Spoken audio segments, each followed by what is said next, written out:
Эфир абхазского телевидения продолжает русская служба новостей. Здравствуйте. Сегодня в выпуске. Аслан Бжаня встретился с российским политическим деятелем, кавалером ордена Ахезапша II и III степени Сергеем Бабуриным. Начались рейдовые мероприятия по пресечению деятельности в Абхазии нелегальных экскурсоводов. Из-за сильного ливня ночью 23 июня потоплены частные домовладения в Ачамчуре.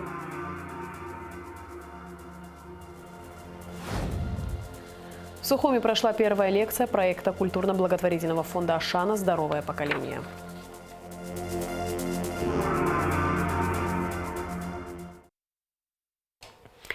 Президент Аслан Бжаня встретился с российским политическим деятелем, кавалером ордена Ахезапша II и III степени, почетным гражданином Республики Абхазия профессором Сергеем Бабуриным.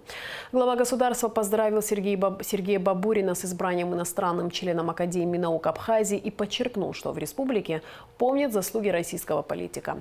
Сергей Бабурин поблагодарил президента за встречу. Он рассказал, что в этом году исполняется 30 лет с тех пор, как он впервые побывал в Абхазии. Бжаня и Бабурин обменялись мнениями по ряду вопросов международной политики. Наконец я имею возможность поздравить вас еще с избранием. Мы не виделись с тех самых.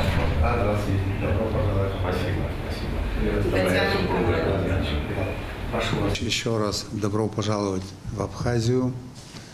Вас в Абхазии очень хорошо знают. Помнят те времена, когда голос Абхазии отождествлялся с вашим именем.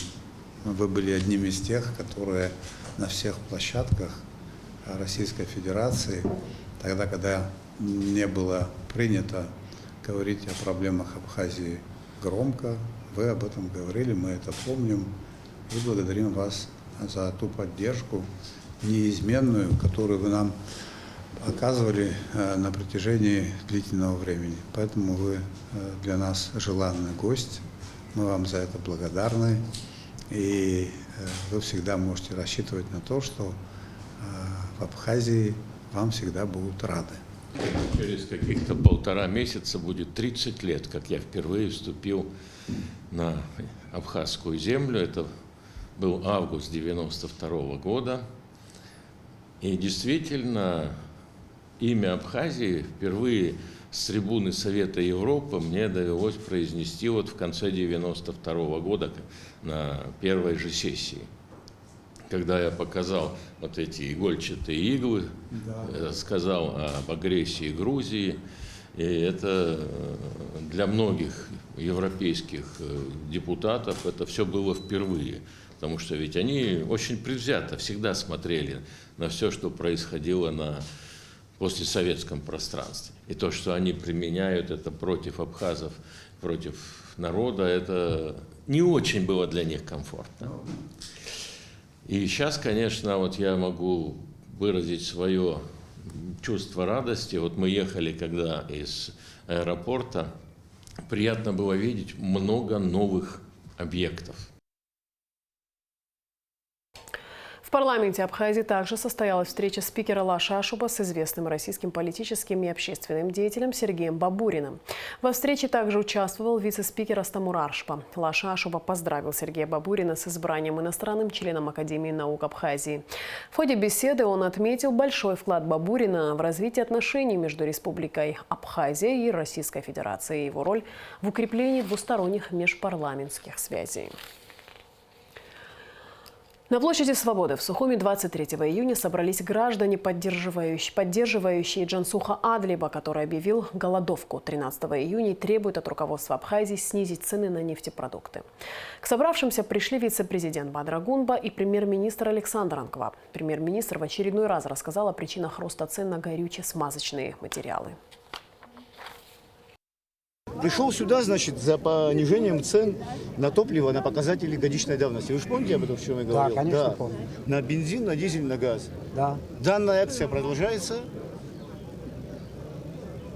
Результатом, значит, пока не будет результата, буду оставаться здесь. Я рекомендую это не делать. Потому что, нет, Вы навстречу не идете? Потому что мы этим занимаемся этим вопросом. В какой пятилетке вы хотите? Нет, сейчас речь не о пятилетках идет, речь идет о ближайших днях, неделях.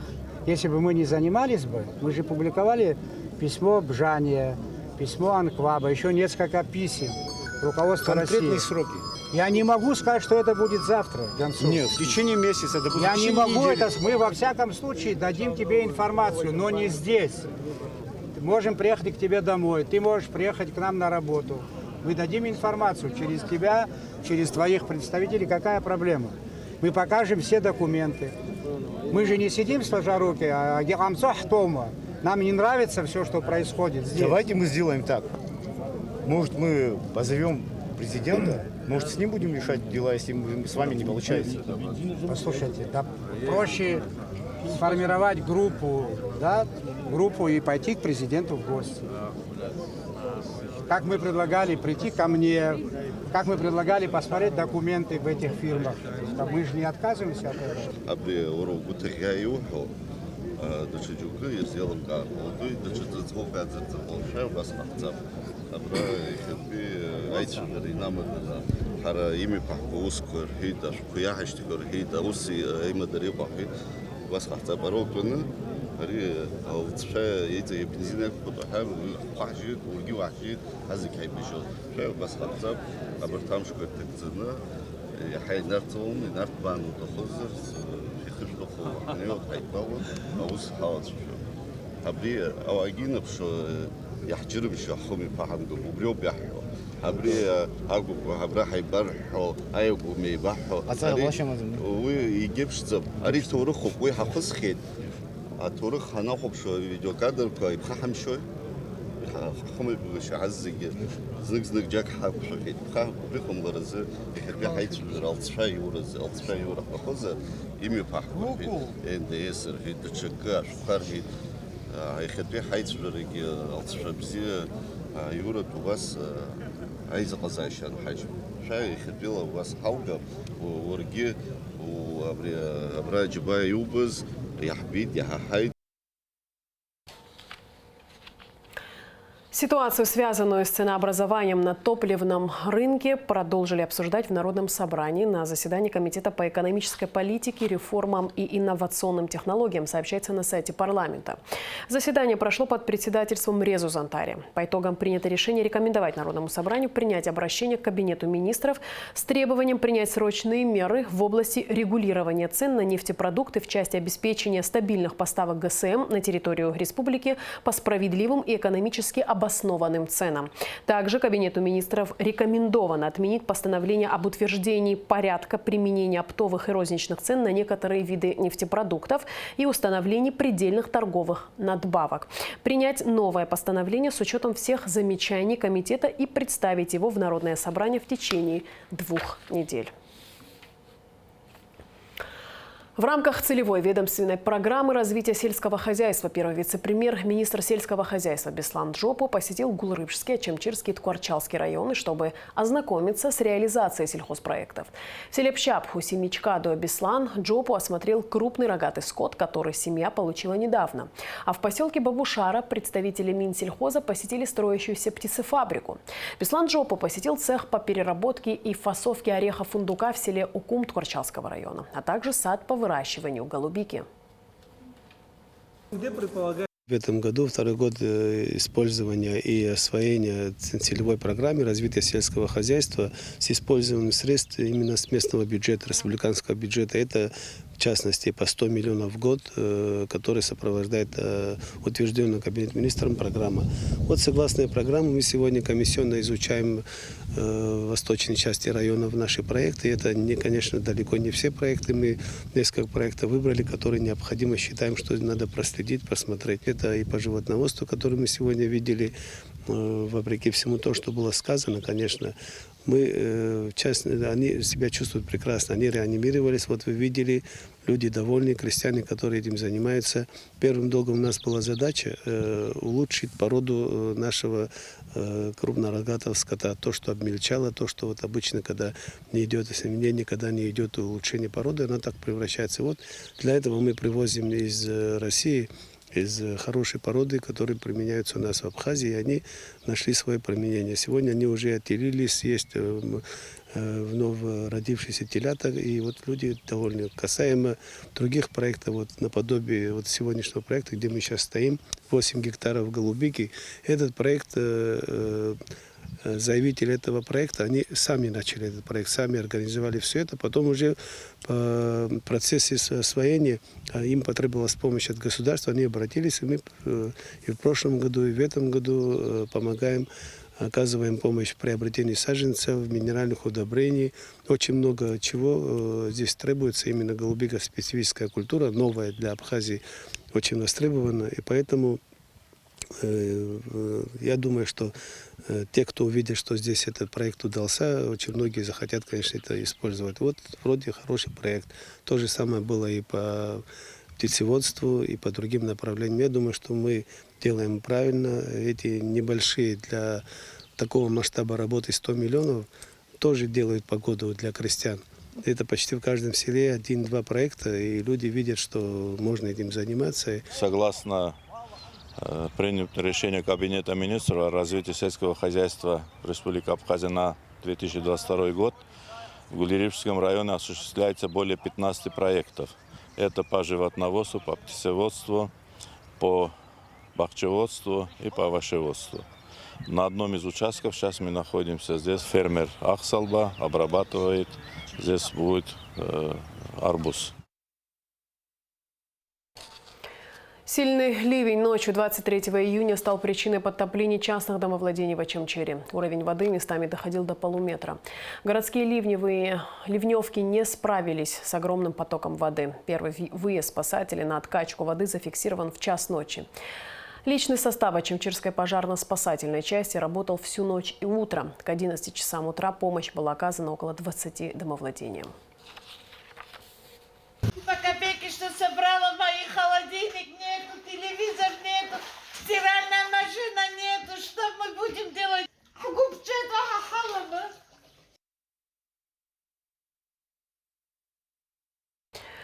В Министерстве туризма завершилась аттестация экскурсоводов, гидов, переводчиков и инструкторов по туризму. В состав экспертной комиссии вошли ученые, общественные деятели, представители профсоюза экскурсоводов. Аттестация проходит в 2 этапа – тестирование из 10 вопросов и собеседование. Граждан Абхазии, желающих работать в данной сфере, тестировали на знание истории Абхазии, географии, флоры и фауны. В этом году, конечно, у нас был большой наплыв желающих пройти аттестацию. Около 700 человек мы аттестовали в этом году. Это впервые на самом деле. Ну, скорее всего, мы так предполагаем, почему такая активная явка. У нас и так много людей решили все-таки стать официальными экскурсоводами и работать легально, потому что вступили поправки в действующее законодательство о туристической деятельности в республике, где за нелегальную деятельность, если вы экскурсовод, возникли штрафные административные санкции. В этом году аттестация у нас началась 1 апреля, и, как вы видите, мы ее совершаем 23 июня. С 22 июня начались рейдовые мероприятия специалистов Минтуризма совместно с сотрудниками отдела экономической безопасности МВД и госавтоинспекции по пресечению деятельности в Абхазии нелегальных экскурсоводов. В первый такой рейд вместе с уполномоченными органами отправилась и наша съемочная группа. Репортаж Лауры Капш.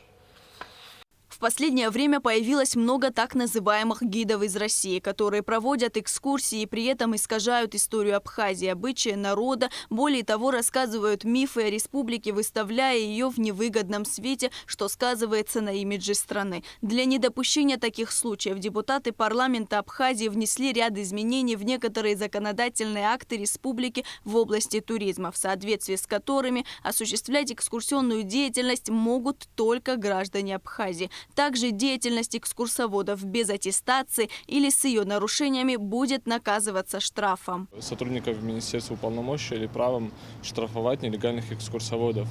На первый раз штраф 18 тысяч, при повторном нарушении закона штраф уже будет в 2 раза больше, от 30 тысяч рублей. Согласно новому закону, основным регулятором туристической деятельности, в частности экскурсионной, выступает Министерство туризма. Так, с 22 июня начались рейдовые мероприятия совместно с сотрудниками отдела экономической безопасности МВД и госавтоинспекции по пресечению деятельности нелегальных экскурсоводов. Систематические проверки будут проводиться, но с таким условием, чтобы нелегалы не могли понять, в какой день где находятся сотрудники. То есть либо на Бзыбском, либо на Мачарском посту, либо на КПП Рицы, либо где-то еще Миссер и так далее. С 9 утра на Бзыбском посту уже работала группа. Сотрудники останавливают спринтеры и минивены и проверяют экскурсоводов на наличие соответствующих документов, которые дают им право работать. Министерство туризма. Очень приятно. Документ почему? Документ Ходяхамов. Бейдж. А бейджики путевка. Так. Пожалуйста. У меня и прошлогодние, и в этом году, которые. Ехать путевка Абара-Регион.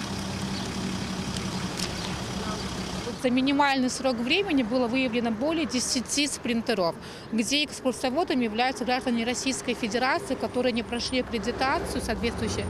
Нет никаких знаний в области культуры Абхазии, истории Абхазии. Рассказывает сценарий в среднем между сценариями Джеймса Кэмерона к фильму «Аватар» и что-то между комиксами Walt Disney Pictures, то есть мультяшные какие-то там, не знаю, персонажи, рассказы выставляют абхазов в ненадлежащем ракурсе. У нас очень большой видеоматериал, где они оскорбляют нацию, где плохо отзываются про абхазов. Мы не можем допустить это. И это первая, кстати, рейдовая операция. По словам члена профсоюза экскурсоводов Абхазии Камы Мукба, у лжегидов есть подготовленный шаблонный текст. Они говорят, что экскурсия якобы для друзей или родственников. Однако в ходе проверки выясняется, что они работают незаконно. Они сказали, что приехали из Геленджика пообедать в ресторане «Скриль», то есть с этой целью. Когда уже просили группу, сказали уже правду. В следующий раз также сказали, что трансфером заезжают сюда, но выяснилось, что экскурсия. То есть изначально первые секунды ты слышишь только вранье, подготовленный шаблонный текст, а потом, когда уже начинаешь вступать в диалог, ты понимаешь, что человек сам говорит уже на сознательном уровне правду. Может, атмосфера на него влияет или еще какие-то другие факторы, но изначально они говорят неправду.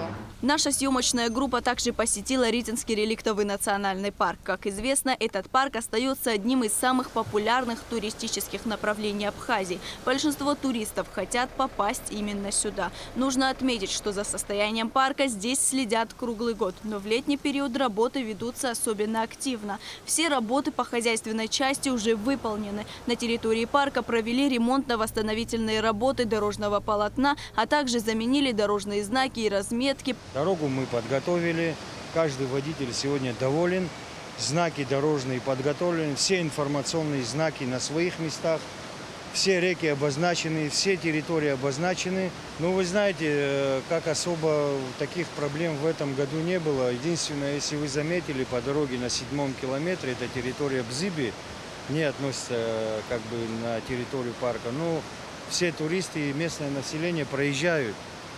Естественно, на 7-м километре у нас там обвал, почти полдороги ушло. Мы будем в ближайшие дни делать это все. Естественно, это поручили национальному парку. А в остальном я бы не сказал, что какие-то проблемы эта зима нам принесла. Дорожные полосы, которые есть, мы фактически стоим в очереди. Не то, что мы не успели сделать. Они как бы по очереди.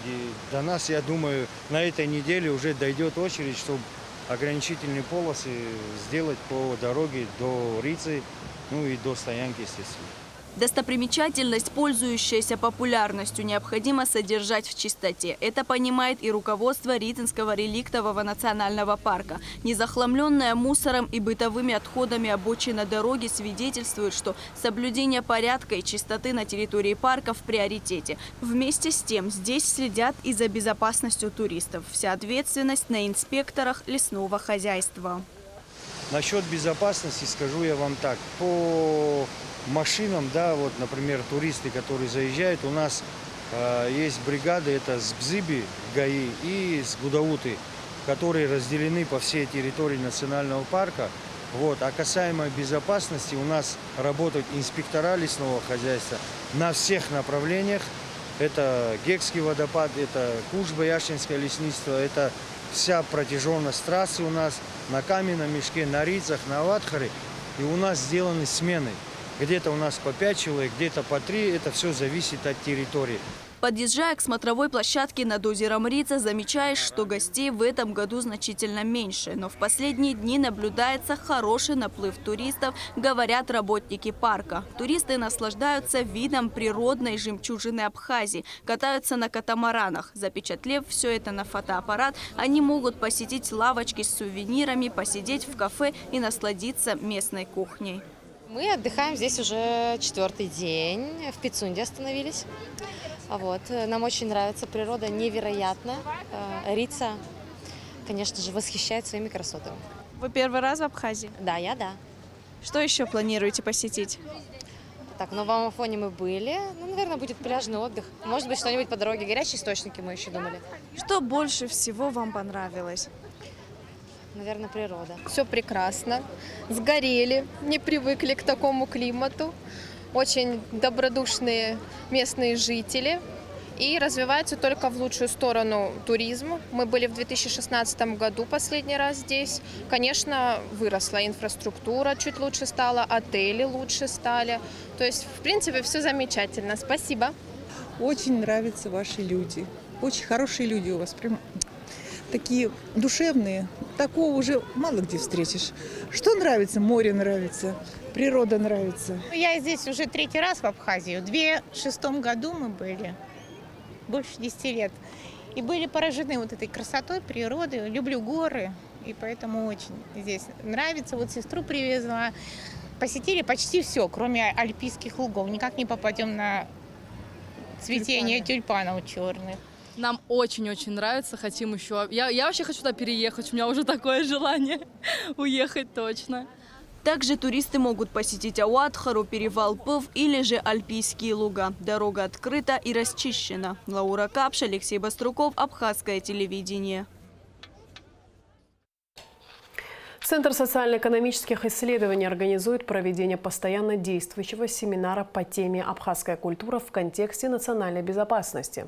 Первое заседание спикеров семинара Олега Домини, Даура Начкеби, архимандрита Дорофея Бар, Германа Маршан пройдет в формате дискуссий 28 июня. Приглашаются представители науки, культуры, общественности и СМИ. Приказом Банка Абхазии аннулирована лицензия на осуществление банковских операций у расчетной небанковской кредитной организации «Агра Групп». Лицензия аннулирована в связи с решением уполномоченного органа кредитной организации о прекращении деятельности в порядке ликвидации и направлением в банк соответствующего ходатайства.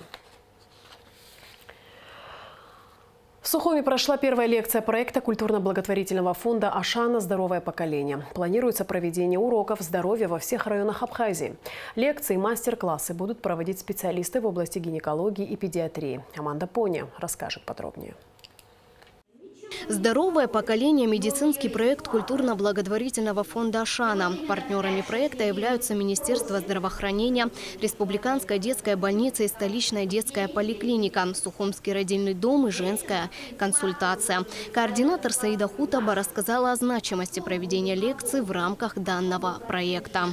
Данный проект включает в себя 2 направления. Это просветительская часть проекта, которая будет проходить в формате уроков здоровья, лекций, которые будут проводиться для беременных женщин и женщин, планирующих беременность, узкопрофильными специалистами и врачами. Вторая часть проекта она направлена на повышение качества предоставляемых медицинских услуг нашему населению, нашей стране. Главной целью нашего проекта является уменьшение количества детей с ограниченными возможностями. Мы считаем, что необходимо работать над предотвращением проблемы, чтобы в будущем не бороться с ее последствиями.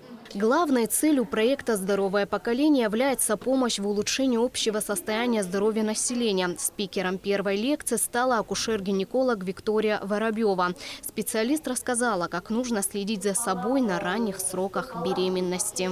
Доказано всем миром, что нормально протекающая беременность, необходимое обследование у врача не менее 8 раз в женской консультации. Когда доктор определяет группу риска той или иной патологии, может порекомендовать прием тех или иных препаратов для того, чтобы малыш внутриутробно правильно развивался и родился абсолютно здоровым. Реализация проекта очень важна в плане просвещения населения. Если вовремя донести до будущей мамы нужную информацию, можно предотвратить рождение детей со сложными генетическими заболеваниями. Спикеры проекта рассказывают о важности посещения врачей при беременности. Выпускник Кабардино-Балкарского государственного университета, педиатр со стажем Астан Дагварчи утверждает, что нужно думать не только о своем состоянии здоровья здесь и сейчас, но и о будущем своего ребенка. С самого рождения ребенок ежемесячно до года должен проходить профилактические осмотры. После года достаточно раз в полгода это делать или же раз в год. Если же не имеются какие-то показания, это касается условно здоровых детей. Если же дети с какими-то хроническими заболеваниями, то подключаются и смежные специалисты, которые совместно ведут, и по необходимости мы проводим дальнейшие скрининги. Руководители проекта «Здоровое поколение» планируют организовывать поездки в районы и города Абхазии. Уроки здоровья будут проходить в формате лекций, мастер-классов или прямых эфиров в социальных сетях, а также встреч на платформе Zoom со специалистами в области медицины. Принять участие в мероприятиях может любой желающий. Аманда Поня, Константин Парулуа, Абхазское телевидение. Премьера документального фильма «Поиск» режиссера Дмитрия Статейнова, посвященного поискам родственников пропавших без вести солдат Великой Отечественной войны из Абхазии, узников фашистских концлагерей, прошла 23 июня на российском телеканале НТВ. Как сообщает Апснепресс со ссылкой на соавтора фильма Григория Скворцова, фильм посмотрели более 36 тысяч человек. Помимо этого, НТВ покажет фильм «Поиск» в пакете своих телеканалов. По словам режиссера фильма Дмитрия Статейнова, в данное время ведутся переговоры о показе фильма на других российских площадках. Документальный фильм «Поиск» снят при финансовой поддержке правительства Москвы, Торгово-промышленной палаты Абхазии и при материально-технической поддержке Министерства обороны в рамках международного военно-мемориального проекта «Возвращение имени», посвященного памяти жителей Абхазии и других стран СНГ, погибших в плену немецких фашистов. В конце выпуска прогноз погоды. По сообщению Гидрометцентра, в пятницу 24 июня на территории Абхазии ожидается облачная с прояснениями погода. Ночью и утром местами возможен слабый дождь, туман, днем преимущественно без осадков. Температура воздуха ночью плюс 14-19, днем 21-26 тепла. Температура морской воды плюс 23.